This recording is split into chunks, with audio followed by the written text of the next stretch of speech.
Amazon did it again. For £80, that's $100, you get a tablet, and I got a tablet. The Amazon Fire HD10. The tablet with bezels straight from the early 2000s.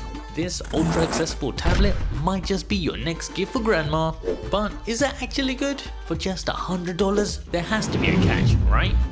Now, unlike most other devices these days, here you not only get a charging cable, but also a charging plug as well. I mean, it's not the fastest thing in the world, but a plug's a plug. And these days, with all these companies cutting corners saying it's all green, cutting them out, kinda nice to get it here. Now, as for the device itself, it's not too bad. I mean, despite it being pretty much all plastic, it's solid. Like, it doesn't really feel that cheap. On the right, we got volume up, volume down, power, a couple microphones, USB Type-C, yep, you heard me right, Type-C charging, a headphone jack, and at the bottom, a micro SD card slot. So you can always expand that built-in 32 to 64GB storage option to something that's actually usable. Oh, and across the top, we got a couple speaker holes. Is that actually dual firing? I don't know. It does sound a bit flat.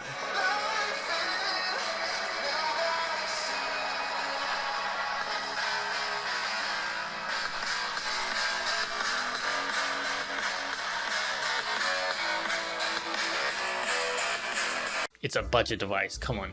Oh, of course, we've got rear and front facing cameras, 5 and 2 megapixels. They're definitely not the best, but yeah, I mean, it takes better pictures than a potato.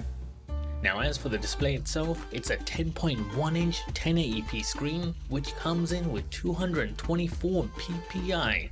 Now, it's definitely not the brightest out there, but on a cloudy day, it's definitely more than enough for outdoor usage. Don't get me wrong, it's definitely nothing too special. But check this out. These bezels, I haven't seen anything this thick in years. Comparing it to my monitors, it's almost twice as thick. But that's the thing, that's kind of why this device shines. For those of you who've been struggling with accidental screen touches with the new minimal bodied modern design, this one is perfect for you. Like ideal, I would say, because it gives you that good ½ an inch of grip space all the way around the device. I mean, it's ugly, yes. Do I hate the overall design? Yeah, definitely do. But it is kind of incredibly easy to carry around the house whilst I have something playing on screen. I mean, especially when compared to my Fold device. Because of those fat bezels, it's super easy to grip. I can move my hand around without worrying about the device actually flying across the room. Now, does it have fingerprint unlocking? No. No fingerprint scanner on screen or a physical scanner. Face unlock? No. It's definitely a stripped down device. And looking at the spec sheet, it's more than evident. Nowadays we have devices with 6, 8, 10 or even 12 gigabytes of RAM. But here we have a measly 3. And powering the whole thing, we have an octa-core MediaTek 2 GHz processor. So yeah, what does it mean? Basically, lightweight tasks like social media, browsing the web, or even shopping on Amazon. It does it perfectly, and I use this tablet daily for Netflix, just having it running in the background while I'm doing X, Y, and Z, even while I'm on the toilet. Everything okay in there? Now, when it comes to gaming, that's where this is a bit more lackluster, I would say. Now, if you're casually gaming with Candy Crush or something else lightweight, it's perfect. But the moment you start pushing it a little bit harder, like here with Real Racing 3, it does handle it alright, I would say. Like, you can play the game, it's fairly smooth, but it does stutter now and again as you're turning corners, or when things get a bit more hectic.